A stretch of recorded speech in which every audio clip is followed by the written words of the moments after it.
لله رب العالمين والعاقبة للمتقين والصلاة والسلام على سيد المرسلين وعلى آله الطيبين الطاهرين وعلى آله وأصحابه أجمعين.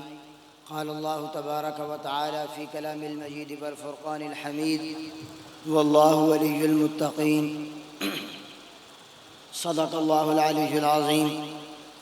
اللہ تبارک و تعالیٰ کی حمد و ثنا اور حضور نبی رحمت صلی اللہ علیہ وسلم کی ذات اقدس پر لا تعداد و بے شمار مرتبہ درود پاک کا نذرانہ عرض کرنے کے بعد اللہ کریم سے دعا ہے کہ رب العالمین ہم سب کی استانہ عالیہ شریف پر اس حاضری کو شرف قبولیت عطا فرمائے.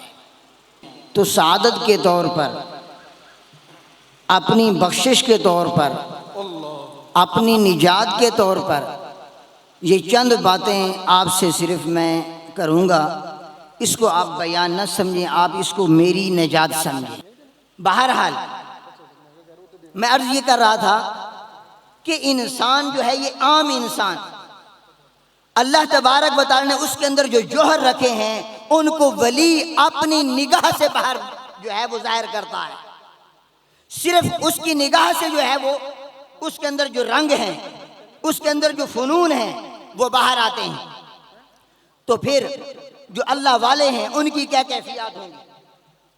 اب آپ یہ دیکھیں کہ ایک اللہ والا، اس کے پاس ایک فقیہ بیٹھتا ہے جو فقہ کے مسائل کو مستنبط کرتا ہے.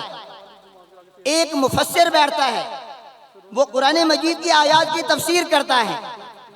ایک محدث بیٹھتا ہے، وہ اللہ کے محبوب نبی رحمت صلی اللہ علیہ وسلم کی احادیث طیبات کی تشریح کرتا ہے، یا لکھتا ہے، یا پڑھ کر سناتا ہے، یا اپنے تلامذہ کو اس سے جو ہے وہ مستفیض کر رہا ہوتا ہے.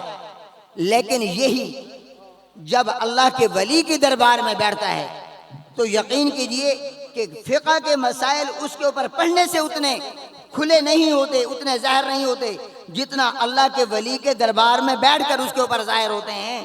کیوں؟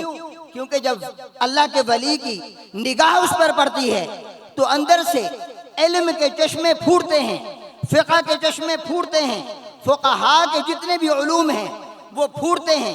اسی طرح مفسر جب بیٹھتا ہے تو اللہ تبارک و تعالیٰ کی آیات مقدسات کے نور پھوٹتے ہیں، اس کی کرنیں نکلتی ہیں.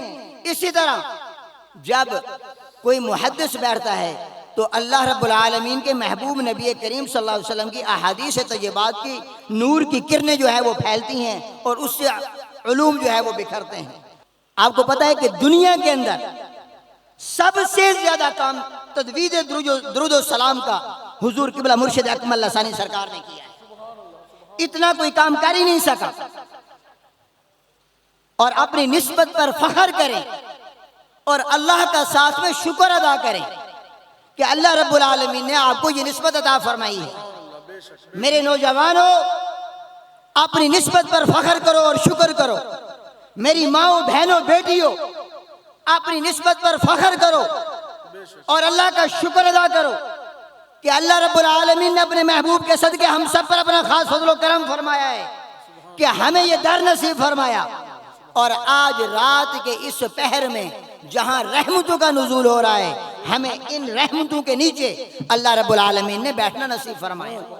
کہ یہ خواب اس سلسلے کے مریدین جتنے بھی ہیں ان کے خواب کو حقیقت کہنا بھی میں اپنے لیے سعادت سمجھتا ہوں. جو بھی میرے اوپر فتویٰ لگتا ہے لگ جائے، میں اس کا جواب دیتا رہوں گا انشاءاللہ. اللہ رب العالمین جو کچھ یہاں پہ کہا گیا ہے، سنا گیا ہے، جو کچھ جس نے جو کہا، جتنا آپ احباب نے سنا، اللہ رب العالمین اپنے محبوب رب العالمین اپنے محبوب نبی رحمت صلی اللہ علیہ وسلم اور صاحب مزار پاک کے صدقے اللہ رب العالمین ان ہمارے کہے سنے کو اپنی بارگاہ عالیہ میں قبول و منظور فرمائے. وآخر دعوانا الحمدللہ.